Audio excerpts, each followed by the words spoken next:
जय हिंद दोस्तों।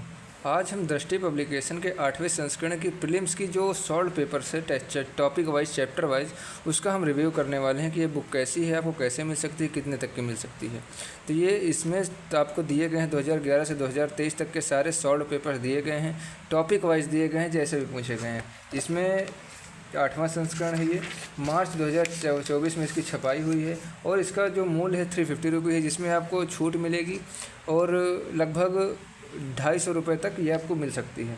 250, 270, 280 रुपये की आपको ये मार्केट में जाएंगे तो आपको अवेलेबल मिल जाएगी, क्योंकि कुछ छूट भी रहती है।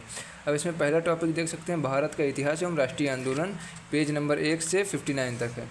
भारतीय राज्यव्यवस्था एवं शासन 60 से 108 तक है और भारत एवं विश्व का भूगोल 109 से 160 तक है।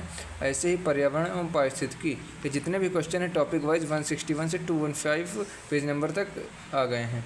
ऐसे ही लास्ट में विविध करंट अफेयर्स के जितने भी 2011 से 2023 तक के क्वेश्चन पूछे गए हैं वो सब इसमें दिए गए हैं।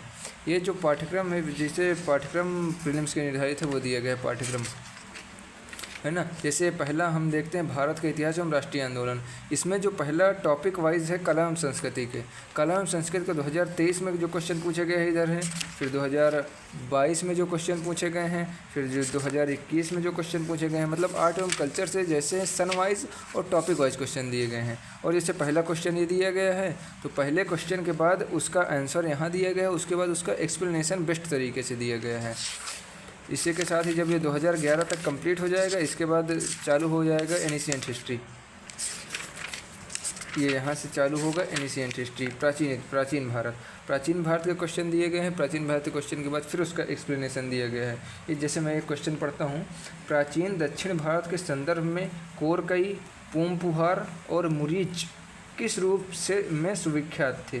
तो पहला ऑप्शन है राजधानी नगर, दूसरा ऑप्शन है पत्तन, तीसरा ऑप्शन है लौह और इस्पात निर्माण केंद्र और चौथा ऑप्शन है जैन तीर्थंकर के चैत्य। तो सही उत्तर इसका बी है, ये पत्तन थे। कोरकई, पुमपुहार और मुरीच, ये जो दक्षिण भारत के ये पत्तन थे, पोत थे, जो बंदरगाह जिन्हें कहते हैं। तो उनका पूरा एक्सप्लेनेशन ये दिया गया है कि कोरकई कहाँ था, पुमपुहार कहाँ था और मुरीच या मुजलिस कहाँ था। जैसे ये कोरकई दिया, कोरकई बंगाल की खाड़ी के तट पर थामीराबरानी नदी के मुहाने के समीप स्थित पांडवों का पत्तन था। तो ऐसे ही पूरा एक्सप्लेनेशन बेस्ट तरीके से दिया गया है। ऐसे फिर इसमें जब हिस्ट्री के बाद उठाएंगे, हिस्ट्री के बाद पॉलिटी, ऐसे ही पूरा लास्ट में यहाँ पर करंट अफेयर्स का पूरा दिया गया है।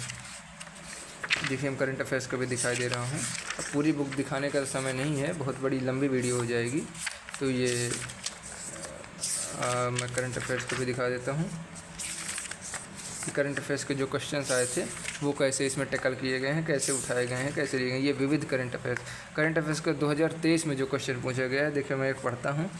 होम गार्ड के संदर्भ में निम्नलिखित कथनों पर विचार कीजिए।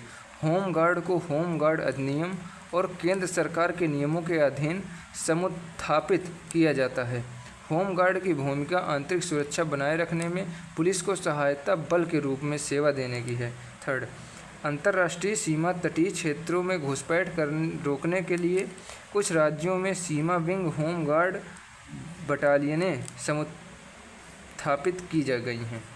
उपयुक्त में से कौन सा कथन सही? केवल एक, केवल दो, सभी तीन, कोई भी नहीं। तो उत्तर बी, केवल दो सही है। दो में क्या है? होम गार्ड की भूमिका आंतरिक सुरक्षा बनाए रखने में पुलिस को सहायक बल के रूप में सेवा देने की है। तो ये फिर इसके बाद पूरी व्याख्या दी गई, होम गार्ड की स्थापना कब हुई, फिर इसके होम गार्ड्स के वर्क्स, मतलब करंट के भी पूरा एक्सप्लेनेशन दिया गया है। तो आप लोगों का रिव्यू कैसा लगा कमेंट बॉक्स में ज़रूर बताएं।